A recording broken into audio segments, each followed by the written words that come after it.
Exam में structure of atom से जो क्वेश्चन पूछे जाते हैं उसमें सबसे इंपॉर्टेंट होता है क्वांटम नंबर के ऊपर क्वेश्चन। तो आज हम करेंगे क्वांटम नंबर के ऊपर मोस्ट इंपॉर्टेंट क्वेश्चंस। तो देखिए पहला क्वेश्चन आपके सामने, इस क्वेश्चन में हमें एन एल की वैल्यू दे रखी है और हमें ऑर्बिटल का पता लगाना है। ठीक है, अब देखिए आपके सामने टेबल, एल जब 0 होता तो एस बोलते हैं, L1 होता तो P बोलते हैं, L2 को D बोलते हैं, L3 को F बोलते हैं, L4 को G बोलते हैं। तो बस बहुत सिंपल है, L जब 1 होगा तो P बोलेंगे, L जब 0 होगा तो S बोलेंगे। आपने टेबल की हेल्प लेनी है। L जब 2 होगा तो D बोलेंगे और जब L3 होगा तो F बोलेंगे। ये देखिए, अब बस यहां से 3 उठाइए, यहां से P उठाइए, 3P आ गया। यहां से 1 उठाइए, यहां से S उठाइए, 1S आ गया। यहां से 4 उठाइए, यहां से D उठाइए, 4D आ गया। यहां से 4 उठाइए, यहां से F उठाइए, 4F आ गया। ये आपके सामने पहला क्वेश्चन सॉल्व हो गया। अब सेकंड क्वेश्चन में देखें, which of the following orbitals are possible, इनमें से कौन से ऑर्बिटल पॉसिबल है। बहुत सिंपल होता है। ये देखिए, फर्स्ट शेल, इसे हम N बोलेंगे। N जब 1 होता है तो उसमें 1s नाम का सबशेल होता है, 1s नाम का ऑर्बिटल सबशेल, कुछ भी बोल दीजिए। N जब 2 होगा तो हम उसको 2s 2p बोलते हैं। N जब 3 होगा तो हम बोलते हैं spd, यानी कि हम बोलेंगे 3s 3p 3d। और जब N हमारा 4 होगा तो हम क्या बोलेंगे, 4s 4p 4d 4f। अब बताइए, यहां पर 1p लिखा है, 1 में तो केवल s होता है, तो यानी कि 1p पॉसिबल नहीं है। अब देखिए 2 में 2s भी होगा, 2p भी होगा, तो ये पॉसिबल है। 2p है तो ये भी पॉसिबल है। 3 में s होगा, p होगा, d होगा, f नहीं होगा। f के लिए हमें इंतजार करना पड़ेगा 4 का, 4s 4p 4d 4f। तो जब n की वैल्यू 3 होगी तो हमारे पास 3s होगा, 3p होगा, 3d होगा, 3f नहीं होगा। तो बताइए कौन से ऑर्बिटल पॉसिबल है। 2s पॉसिबल है, 2p पॉसिबल है, तो ये आंसर आ गया। इसके बाद question number third, an electron in one of the 3d orbitals give the possible value for NLM। अब हमें 3d ऑर्बिटल दे रखा है, ये देखिए 3d ऑर्बिटल ये वाला दे रखा है। हमें बताना है n क्या होगा, l क्या होगा, m क्या होगा। बहुत सिंपल है, n3 होगा, ये देखिए n3 है। और यहां पर हमारे पास क्योंकि d है तो देखिए जरा, d में l की वैल्यू 2 होती है तो L2 आ गया। सिंपल बात, d में l की वैल्यू 2 होती है तो n3 L2। अब m कैसे निकालते हैं, बहुत सिंपल होता है। इसका नंबर लाइन बना दीजिए, 2 का नंबर लाइन बना दीजिए, वही मैथ वाला। नंबर लाइन कहां से बनती है, माइनस से। -2 -1 0 +1 +2। तो 2 को माइनस में ले जाइए, फिर 2 को प्लस में ले जाइए। -2 से लेकर +2 तक नंबर लाइन बना दीजिए, -2 -1 0 +1 +2। अगर यहां पर 3 होता तो क्या करते हैं, -3 -2 -1 0 +1 +2 +3। अब बताइए कितने नंबर आ गए, 1 2 3 4 5। m की वैल्यू कितनी होंगी, 5 होंगी। जब भी हमारे पास L2 होगा उसको हम D बोलेंगे, उसमें कितने नंबर आएंगे, 5 आएंगे।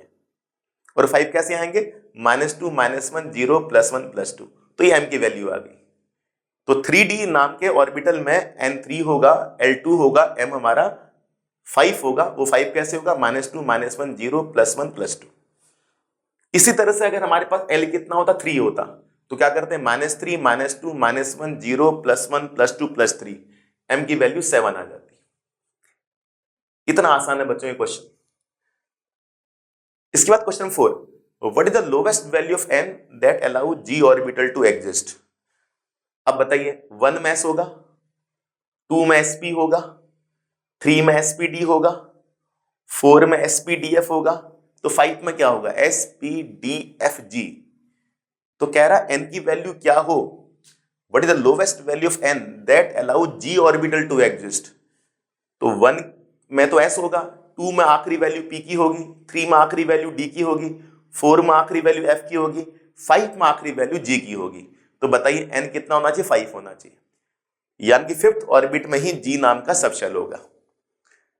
बहुत सिंपल है, अगर हमें s नाम का सबशेल चाहिए तो हमें 1 से शुरू करना पड़ेगा, p नाम का सबशेल चाहिए तो हमें 2 से शुरू करना पड़ेगा, d नाम का सबशेल चाहिए तो 3 से शुरू करना पड़ेगा, n3 होना चाहिए, f नाम का सबशेल के लिए हमें n4 से शुरू करना पड़ेगा। उस तरह g नाम के सबशेल के लिए, g नाम के ऑर्बिटल के लिए हमें n5 चाहिए होगा।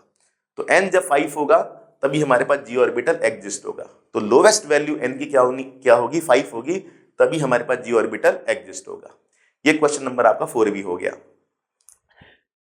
इसका question number 5, an atomic orbital n is equal to 3, what are the possible value of Lm।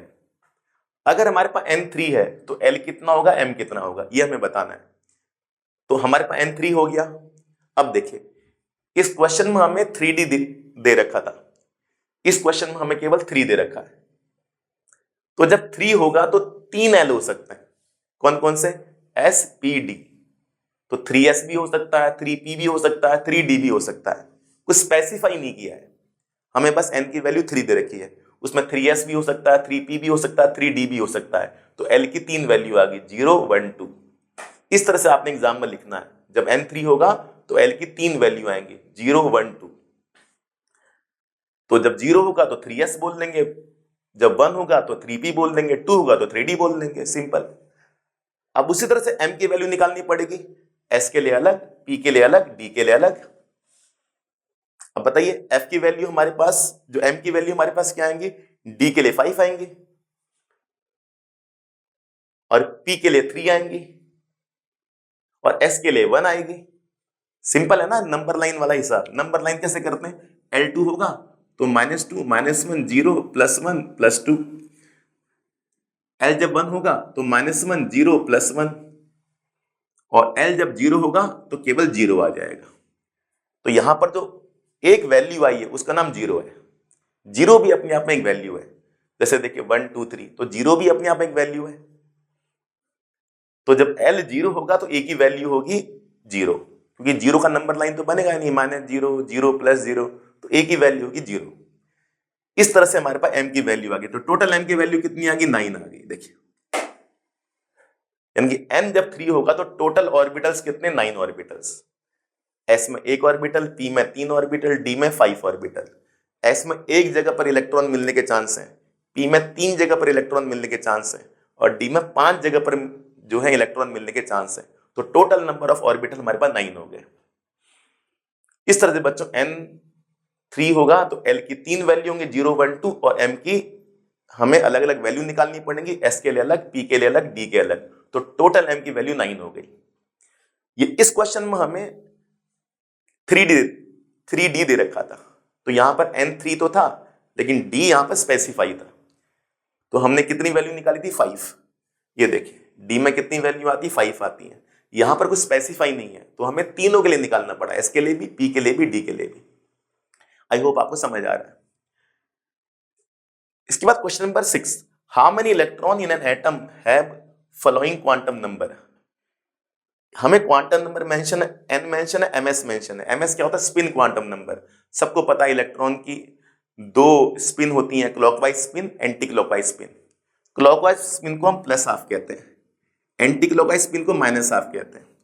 तो यहां पर इलेक्ट्रॉन एंटी क्लॉकवाइज रिवॉल्व कर रहा है अपनी एक्सिस पर और n इज इक्वल टू 4 दे रखा है।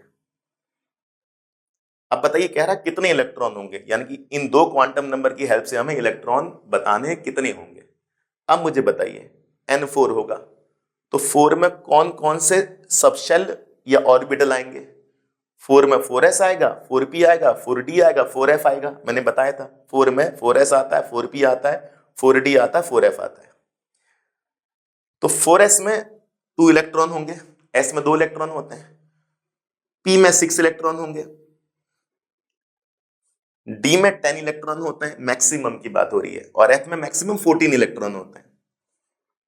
तो मुझे बताइए n जब 4 होगा तो कौन कौन से ऑर्बिटल्स आएंगे, 4s 4p 4d 4f। s में 2 इलेक्ट्रॉन, p में 6 इलेक्ट्रॉन, d में 10 इलेक्ट्रॉन, f में 14 इलेक्ट्रॉन। सबको काउंट कर लो, 14 + 10 + 6 + 2 कितने इलेक्ट्रॉन, 32 इलेक्ट्रॉन। तो टोटल इलेक्ट्रॉन 32 हो गए। अब उसने दे दिया ms माइनस हाफ। इन 32 इलेक्ट्रॉन में 16 क्लॉकवाइज होंगे, 16 एंटी क्लॉकवाइज होंगे। हमें एंटी क्लॉकवाइज पूछ रहा है, तो एंटी क्लॉकवाइज कितने होंगे? 16 होंगे। तो सिंपल है ना, n जब 4 होगा तो इतने ऑर्बिटल्स हमारे पास होंगे, 4s 4p 4d 4f। Total electron 32, anti clockwise electron कितने? 16। आधे इलेक्ट्रॉन क्लॉकवाइज घूमेंगे, आधे इलेक्ट्रॉन एंटी क्लॉकवाइज घूमेंगे, तो रिक्वायर्ड नंबर ऑफ इलेक्ट्रॉन कितने होंगे? 16 हो गए।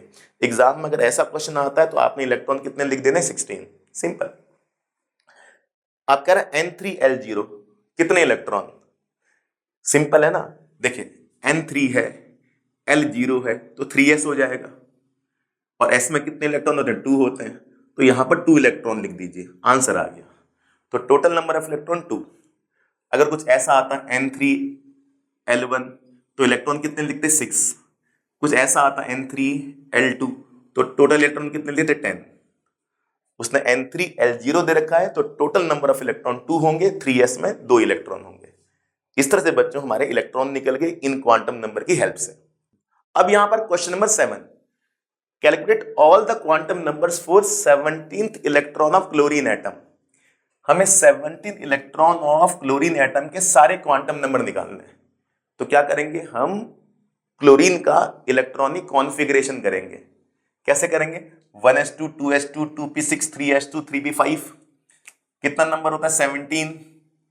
2 4 10 12 17। ये कॉन्फ़िगरेशन हो गई। हमें 17th इलेक्ट्रॉन के सारे क्वांटम नंबर निकालने हैं। तो मुझे बताइए 17th इलेक्ट्रॉन कहां पर होगा? 2 4 10 12, यहां तक तो इलेक्ट्रॉन 12 हो गए। 17th इलेक्ट्रॉन आपका इधर होगा, तो इसे टारगेट करना है 3p5 को।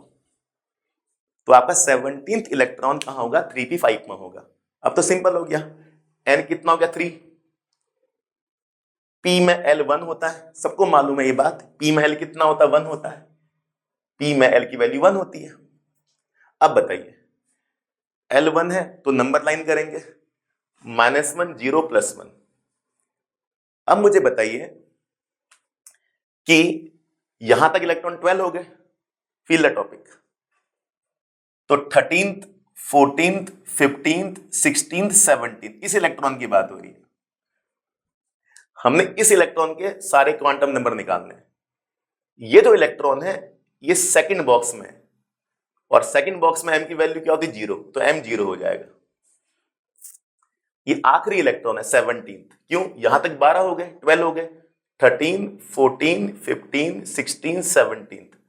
तो इस इलेक्ट्रॉन के लिए m की वैल्यू 0 हो जाएगी। ये देखिए, अब ये इलेक्ट्रॉन नीचे की तरफ है, एंटी क्लॉकवाइज है, तो ms कितना होगा? -12।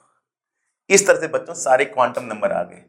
N3L1 p में L1 होता है, और इलेक्ट्रॉन यहां पर पड़ा हुआ 17, तो m की वैल्यू 0 होगी। नीचे की तरफ जा रहा तो anti clockwise ms -12। Question number 8, n + l = 5, calculate total number of electron. अब n + l मिला के 5 है, तो इतने पॉसिबिलिटीज हमारे पास हैं। 3 + 2 5, 4 + 1 5, 5 + 0 5। अच्छे से देख लीजिए आप,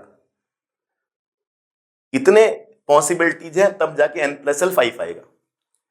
जब N3L2 होगा तो 3d बोलेंगे, N4L1 होगा तो 4p बोलेंगे टेबल के हिसाब से, N5L0 होगा तो 5s बोलेंगे। अब मुझे बताइए d में कितने इलेक्ट्रॉन? 10 मैक्सिमम, p में कितने इलेक्ट्रॉन? मैक्सिमम 6, s में कितने electron? Maximum 2। Total number of electron count कर लीजिए, 10 + 6 + 2 18th।